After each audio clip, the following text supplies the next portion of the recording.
Hey, salut la gang de Questions Auto, j'espère que vous allez bien comme toujours. Cette semaine, on a la chance d'essayer un nouveau véhicule qui a été lancé en 2015 sur le marché par Acura. Vous vous rappelez la fameuse TL, une voiture quand même assez puissante, une berline, disponibilité de traction intégrale et on se rappelle surtout les belles années du modèle type S qui était manuel dans une 6 vitesses qui était quand même assez rapide et incroyable. Un beau véhicule, des belles performances. On se rappelle aussi la fameuse TSX qui avait des allures de TL, un petit peu plus petite, mais avec une motorisation 4 cylindres. Eh bien, Acura, cette année, s'est pas cassé la tête. On a jumelé les deux noms et voici la TSX 2015. Jetez un coup d'œil là-dessus. On a une belle version Elite présentement qu'on est en train de tester cette semaine.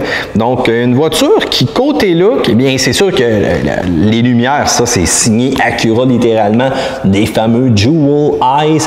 Regardez aussi la calandre qui est un peu moins proéminente qu'on avait là, sur des anciennes générations des véhicules Acura. Donc, sans être extrêmement agressive, on a quand même une berline qui a de l'allure, on a quand même une berline qui n'est pas trop agressive, puis qui rayonne un petit peu le luxe. On a des roues de 18 pouces, les pneus Goodyear, c'est pas les plus mordants, mais ça fait quand même la job côté durabilité. La ligne de côté, quand même assez bien, petite touche de chrome. De quoi de pas si pire. C'est pas un véhicule qui est du tout laid, mais c'est quand même un véhicule qui semble un peu conservateur là, quand on le regarde d'un bout à l'autre comme ça. La partie arrière, donc un petit peu une imitation des Jewel Eye ici, mais bien entendu, on va utiliser du LED. Et que dire du SH All-Wheel Drive, cette traction intégrale que j'aime tant, qui va vraiment permettre de rendre la puissance disponible à la roue qui en a besoin pour nous propulser dans les virages. Il faut dire aussi qu'avec la version 4 cylindres et la version V6 2 roues motrices, on va avoir la chance d'avoir 4 roues directionnelles sur le véhicule. Et savez-vous que les 2 roues arrière s'inclinent vers l'intérieur lorsqu'on va freiner avec le véhicule? Ça va permettre de garder une stabilité. Et lorsqu'on va faire des virages, donc la rotation aussi des roues, donc l'angle qu'on va aller chercher va nous aider soit à nous propulser encore plus, ou encore tout simplement lorsqu'on va faire des manœuvres de changement de voie. Donc le changement de voie va être plus rapide car les roues d'en avant vont tourner dans la même direction que ceux-là d'en arrière. On s'entend, quelques petits degrés pour nous donner un feeling de plus.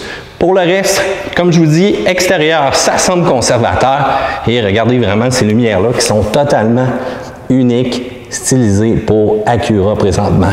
Allons voir l'intérieur. Donc, c'est quand même très bien. Sérieux, belle petite qualité d'assemblage. Regardez aussi au niveau des bancs en cuir qu'on a présentement. Regardez ce qu'on a pour les épaules, pour vraiment nous tenir, comment dire, peut-être plus en confort que nous tenir en place. Donc, un beau banc qui a de l'allure. Regardez aussi la partie de la transmission. Ça, c'est vraiment particulier de la manière qu'on va engager le mode pour avancer, pour reculer ou tout simplement sur parc pour le véhicule. Présentement, on a la version Elite avec le V6, 290 forces. Donc, un véhicule qui va être quand même assez puissant, qui devrait nous donner aussi de belles performances, on espère. Donc, allons-y pour un petit démarrage. Et qu'il y a du bouton allumé là-dedans, ça n'a pas de sens, plein de témoins lumineux. Allons-y pour le son maintenant.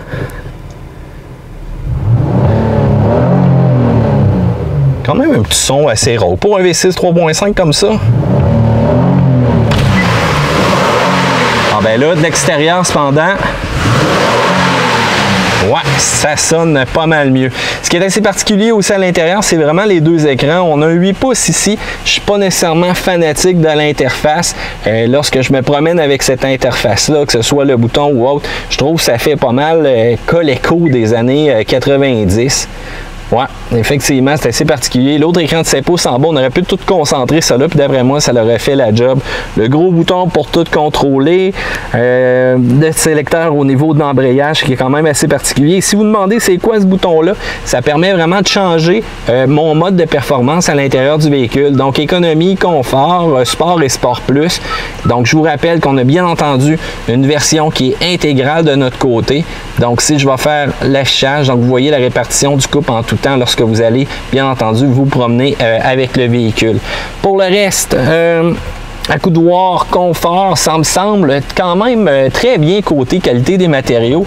On va aller voir, pourquoi pas, le pare-brise, plutôt le compartiment moteur à l'avant et le coffre.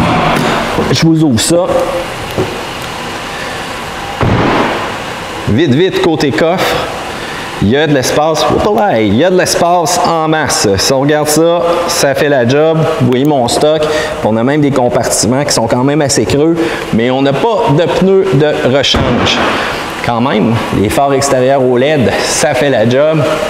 Et allons voir la petite mécanique à l'avant.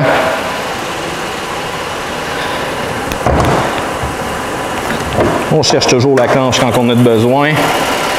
Donc vraiment typique, quasiment le même style de couvert qu'on avait dans la vieille version de la TL. Donc voilà pour la motorisation 3.5.